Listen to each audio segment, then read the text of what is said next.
La incursión terrestre del ejército de Tel Aviv en Gaza ha dejado ya más de 500.000 de muertos, mientras el número de soldados israelíes que han perdido la vida en los combates llegaba a 27. Las imágenes de un niño que se aferra al médico y le pide desesperadamente ver a su padre y los horrores sufridos por centenares de pacientes de un hospital que perdió 2 plantas al ser alcanzado por los disparos de un tanque israelí causaron conmoción hoy. Hubo que trasladar los pacientes a pisos inferiores, donde ya había demasiadas personas recibiendo atención médica por heridas de proyectiles. El fin de semana, el presidente Obama llamó al primer ministro israelí Benjamín Netanyahu para decirle que estaba altamente preocupado por el aumento de bajas civiles en Gaza durante la incursión terrestre. Mientras tanto, los soldados israelíes también lloran a sus compañeros de combate muertos en acción. Hoy se supo que 2 de las bajas de Tel Aviv en Gaza eran jóvenes nacidos en Estados Unidos que fueron a pelear voluntariamente por Israel, uno de California y el otro de Texas. Fuentes palestinas citadas por el diario Jerusalem Post dijeron que mañana martes será declarado en El Cairo un alto al fuego humanitario. De acuerdo con esas fuentes, la decisión fue el resultado de un encuentro que sostuvieron el presidente de la Autoridad Palestina, Mahmoud Abbas, y el líder de Hamas, Khaled Meshal. Me toca el placer de presentar a 2 profesores para que me ayuden en lo que significa el análisis de lo que se está viviendo. El profesor Claudio Recupero enseña historia en Suiza, estaba en Israel cuando comenzó el conflicto y nos contaba, tuvo que salir un poco a la carrera después de haber visto caer misiles cerca del área donde estaba con sus hijos. Bienvenido, buenas noches. Muy buenas noches. Un gusto tenerlo por aquí. Ustedes conocen un hombre de la casa, el profesor Daniel Álvarez, enseña religión, integra el Instituto de Estudios Islámicos en la Universidad Internacional de la Florida. Bienvenido, buenas noches. Gracias, Pedro. ¿Hay posibilidad de lo que ahora está anunciándose? ¿Cree que es realista un cese del fuego que se mantenga? Dicen que mañana podría entrar algo en vigencia. ¿Y qué piensa de lo que es esta situación que de alguna forma parece una historia repetida? Cambia la fecha, pero la hemos visto en otras ocasiones. Correcto. La historia demuestra que no hay salida militar a ese conflicto. Así que un cese del fuego, sí, va a llegar el momento de un cese del fuego. Será mañana, pasado mañana, dentro de una semana, sí habrá. Pero la salida tiene que ser una salida política. A lo mejor se está creando, por varios motivos, una ventana de oportunidad para una salida política, que claro, sería a medio plazo. Así que cese el fuego, sí. Mañana no creo. Creo que hasta que Israel no cumple con algunos objetivos, no va a haber cese el fuego, o a lo mejor habrá, pero se quedarán algunas tropas de Israel dentro de la Franja de Gaza. ¿Qué piensa usted, profesor Álvarez? Bien, estoy de acuerdo con mucho de lo que ha dicho el profesor. El cese del fuego tiene que venir porque, como él dijo, la solución tiene que ser política. Pero también estoy de acuerdo con lo que él dijo de que Israel tiene unos objetivos militares muy claros, que es acabar con el sistema de túneles laberintinos que son una amenaza a Israel. Y creo que hasta que Israel no cumpla con ese objetivo, ellos no van a salir de Gaza y no va a haber cese al fuego.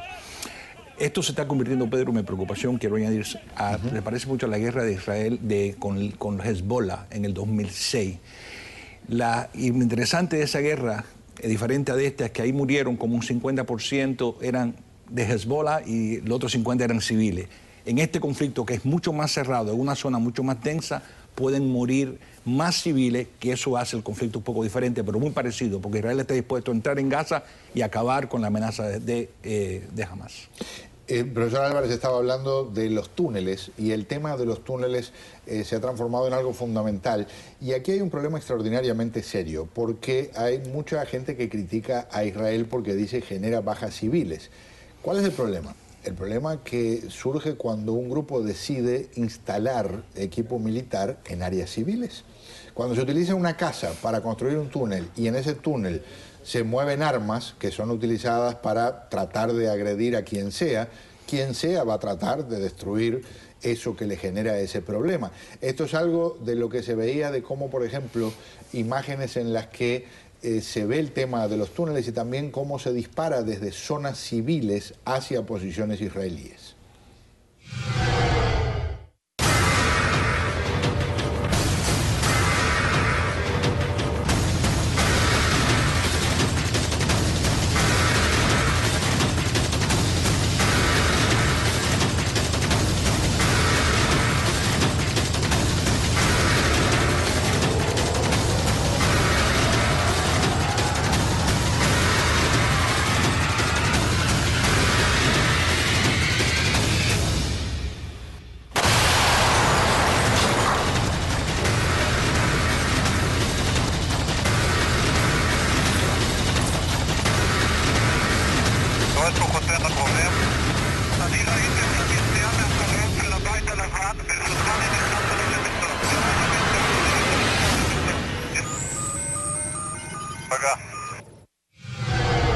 Veían dos cosas: la destrucción de uno de esos túneles que estaba en una casa, y lo segundo era desde una casa cómo se disparaba contra posiciones israelíes.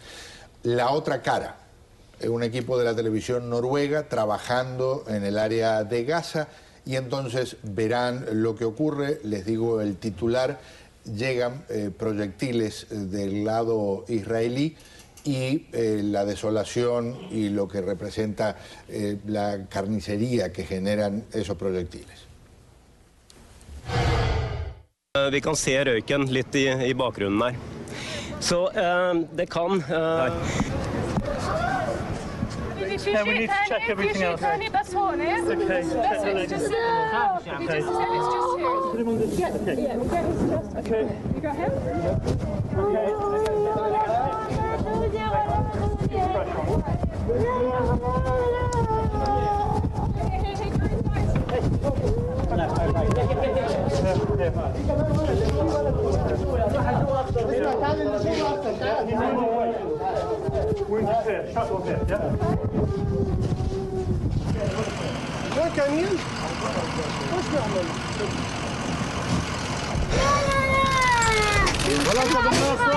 Fort kan det skifte i Gaza når dette pågår.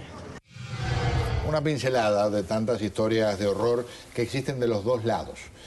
Por un lado, lo que se vive en territorio palestino, ese es un ejemplo. Por otro lado, lo que pasa cuando alguien está en una playa con la familia y de repente lo que comienza a caer del cielo no es lluvia, sino misiles, lo que vivió usted en Tel Aviv. Correcto, pero fíjense de algo. Cuando los líderes de Israel mandan a su población, a sus civiles, en los shelters, los líderes en la franja de Gaza mandan a sus civiles en los techos. Yo tengo testigo de primera mano, un amigo palestino, periodista, que normalmente vive en Francia, ahora está en Gaza. Me comenta, y tiene la valentía de comentarlo también públicamente, y por eso tiene problemas con el Hamas, que gente encapuchada de Hamas empuja a la gente hacia su casa, así que no solo los misiles se esconden debajo de las casas, debajo de los hospitales, debajo de las mezquitas, pero también los líderes, porque estamos en una guerra simétrica. Entonces una de las posibilidades es ganar para Hamas, ganar la guerra de la comunicación, de las imágenes. Entonces ellos están sacrificando, utilizando como no solo escudo, como armas de guerra a su población civil. Me duele el corazón como padre de familia ver esas imágenes, pero en verdad esas imágenes están generadas, claro, por Israel, que está luchando una guerra, pero también por el gobierno Hamas, que está empujando a sus civiles ahí en los techos de las casas. ¿Qué me dice, profesor? No creo que quede la menor duda que Hamas es una organización terrorista y que sus métodos de terror, todos los medios necesarios, incluyendo usar gente civil, gente inocente como escudo. Pero eso no cambia tampoco que están muertos hasta ahora 149 niños, que están muriendo un número desproporcional de palestinos en este conflicto. En el 2009 murieron 1.500 palestinos y 3 Israel. Hoy vamos por 500 palestinos y 27 israelíes. Si esta guerra continúa y el gobierno de Israel ha dicho vamos a expandirla, como ya te dije inicialmente, para destruir los túneles, esta guerra puede ir casa por casa en una zona de una densidad tan grande que los estragos pueden ser aún mucho mayores de los que fueron en el 2009. Profesor, es un gusto tenerlos aquí. Muchísimas gracias por acompañarme. Muy amables.